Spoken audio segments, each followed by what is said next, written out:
So, of course, today we're going to be looking at some specific stock ideas. So please don't take that as being financial advice. Look at our disclaimer there, but rather seek any advice that you require specifically before investing in these companies. So today I'm going to look at a couple of quick things. If you go on to the next slide, we'll see. Firstly, I'm going to look at where we're currently positioned, and that's really more of a question of where we don't want to be as opposed to where we do want to be. There's a very large number of sectors that we don't want to be positioned right at the moment, given the prevailing interest rates and the lagged effect they're having.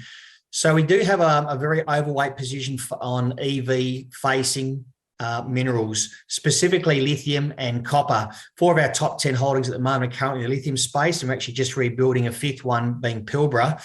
And in the copper space, we've got 2 exposures there. The first one I'll touch on is Sandfire.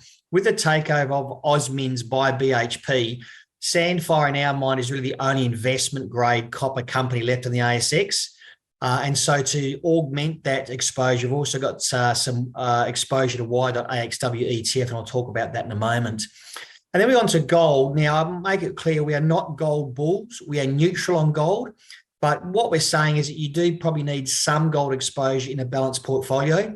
And if you are going to have exposure to gold, and the 2 that we particularly like are Regis Resources and De Grey Mining. De Grey Mining, in our view, they just updated their resource, 11 million ounces yesterday.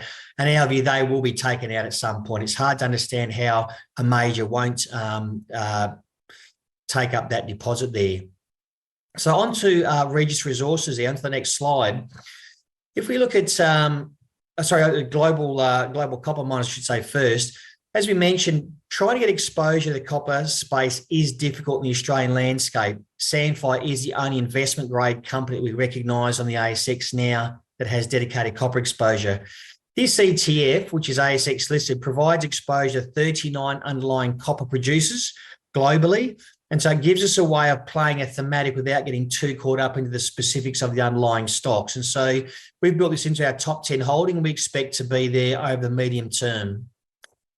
Now, what I really want to talk about today on the next slide is looking at gold and Regis Resources. And just a bit of background in case you're not familiar with our investment process. Every company we look at in our portfolio must cover off on 11 key criteria, and they're in approximate order listed there for you. And additionally, we have another 155 additional data checks. So it's fair to say that over the last 30 years, the team at Katana has lost a lot of money on different stocks over that wide journey. And so we try and learn from that. We try and say, well, what can we take away and incorporate into our investment process? And so over the last 30 years, and specifically the last 17 since we've been operating as a fund, we've built up 155 additional data checks that we can do on a stock if we're uncertain about some aspect. Okay, so on to gold. So as I should point out here, gold is difficult to forecast, and we are not gold bulls. We're currently neutral on the gold theme. It's difficult to forecast because traditional thinking says that it moves inversely to the US dollar. Given that the US dollar is what gold's priced in, if the US dollar goes up, gold should go down and vice versa.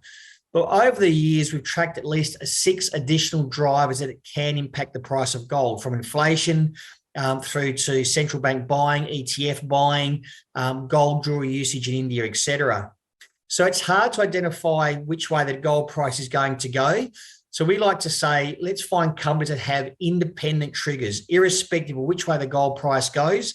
On a bottom-up basis, they're companies that have some nice price triggers that should see the price re-rates as said irrespectively. So, if you're going to have some gold exposure, Regis is the one that we think is best positioned. And just to whet your appetite, last time gold was at these prices, Regis itself was trading 230% higher. So we have to understand, is there a disconnect in the market, or is there a disconnect in how the company has performed?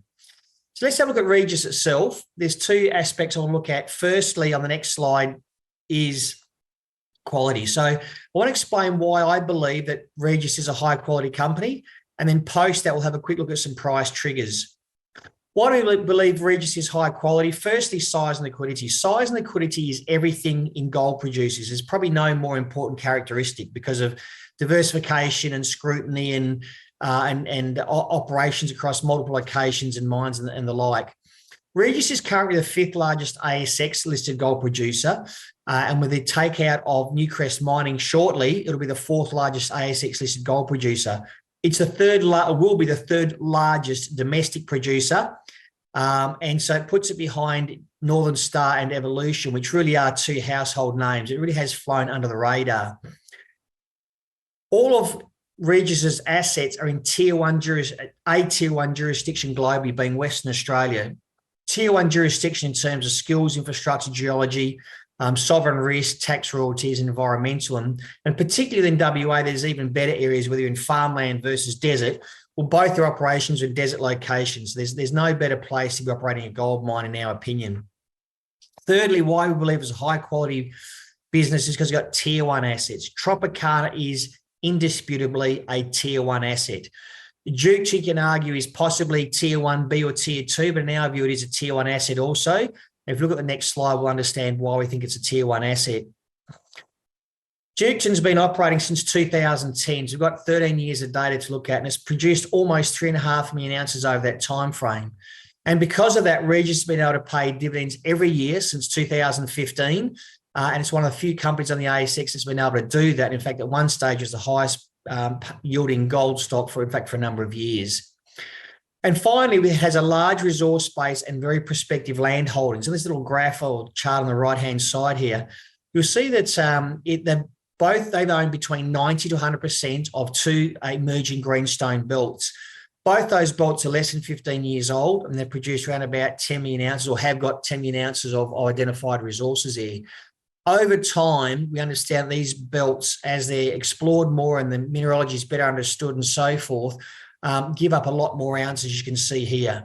So we expect these 2 belts to give a lot of ounces over the coming decades. And as I said, Regis has got 90 to 100% of both of those belts. On to the next slide then.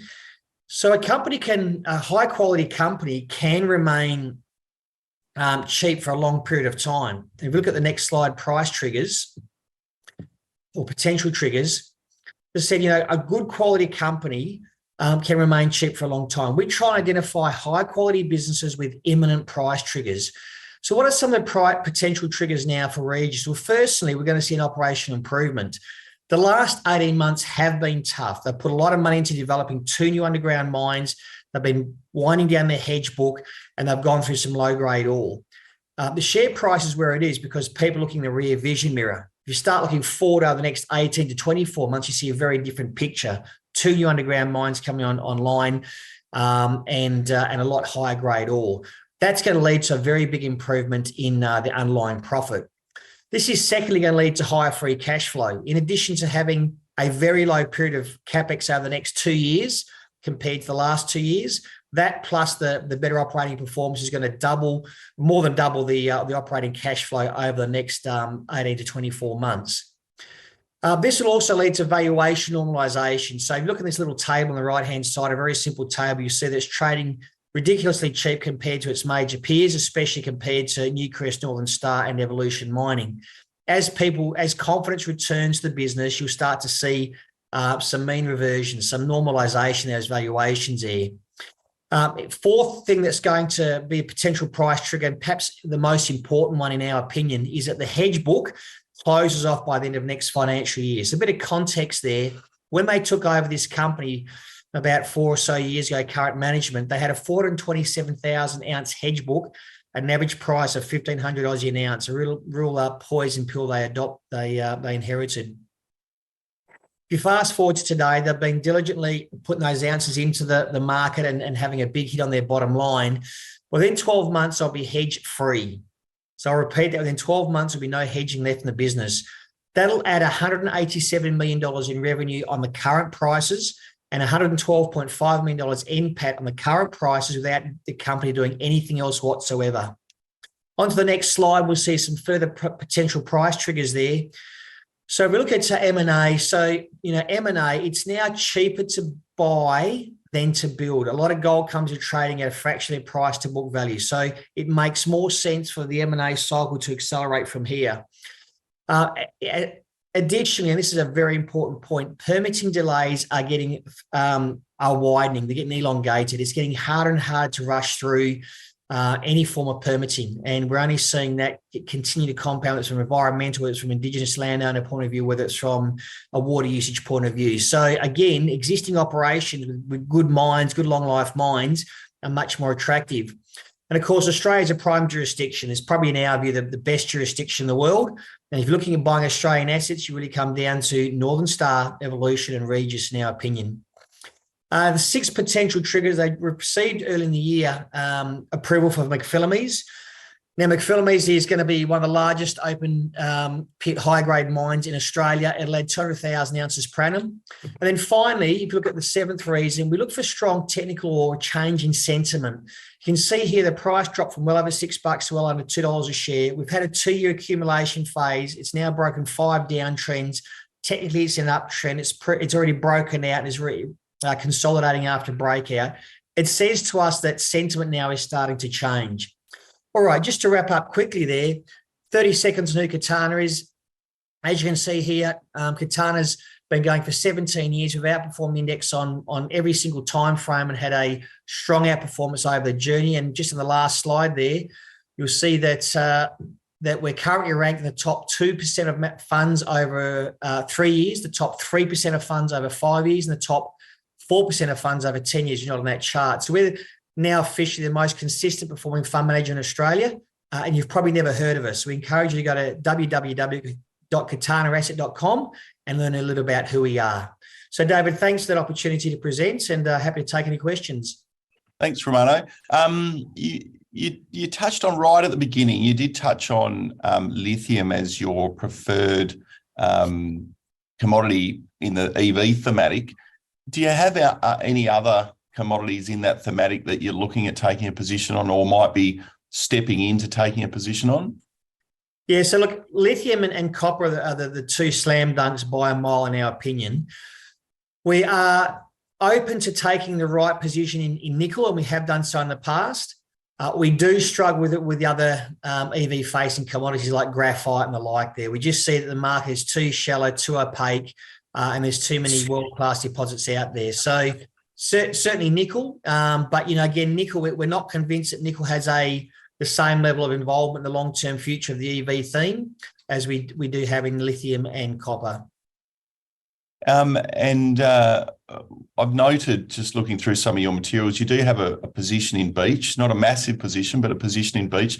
Do you have a view on the domestic gas space and an outlook? Look, I think the politicians could not have done more to stuff up the current outlook for gas.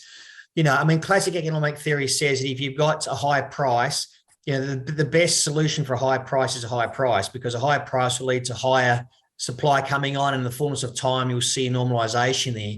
What we're seeing at the moment is a complete disconnect where politicians are saying, we've got high prices, therefore we'll regulate it more and make it less attractive to bring on new supply. I think we've got the pendulum's gone too far. We've got to return to, some good capitalist, with some oversight, some good capitalist understanding that the best way to solve this current gas price is to incentivize more production there. Now, I think in that sense, I think Santos, which is just out of our top 10, and Beach, which is just in at the moment, I think they're 2 good players in the domestic story. And of course, the other reason we like about Beach is the exposure to the Perth gas basin. Thanks for a great presentation, Romano. And as you say, a fund that not many know of, but should keep an eye out for and look more closely at. So thanks for your time, and all the best for the weekend. Thanks, David.